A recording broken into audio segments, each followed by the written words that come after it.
health effects from anybody because of this. An explosion was heard and smoke seen at the power plant this morning, and here it is.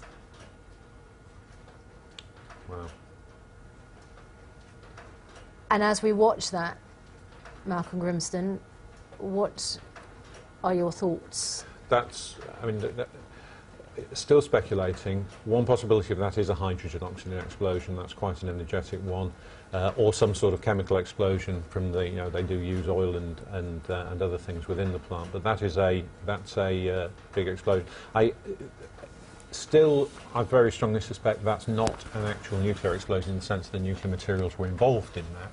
The issue is that if that's damaged the containment, the nuclear materials may be able to escape from that.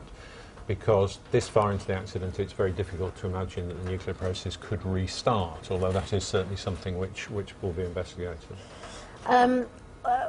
What strikes people, I'm sure, about watching a couple of things, as you say, whether that has caused damage in itself. I mean, presumably, at a plant like that, an explosion is something you want to avoid.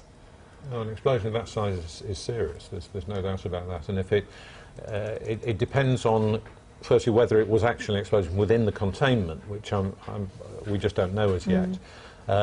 One thing we do know is that if that did involve the nuclear thing, we'll be seeing very high levels of contamination very quickly. So information should be becoming available as to what type of explosion it was. But clearly that's a very energetic explosion to be doing that. We're not looking here at something collapsing because of the effects of the earthquake, which was one possibility, but that's clearly not the case. And we've had pictures of this site before what happened and then afterwards. And after this explosion, it appears that we see, instead of an intact building, as you would expect, you then see a sort of skeletal structure there where the walls have crumbled. And as you say, we're speculating at this distance and this stage and at this time, but significant damage has been caused. Yeah, I mean, in most plants, the actual working part is built underground, and so anything above the surface is mainly just empty space to allow things like the cranes in maintenance and the like.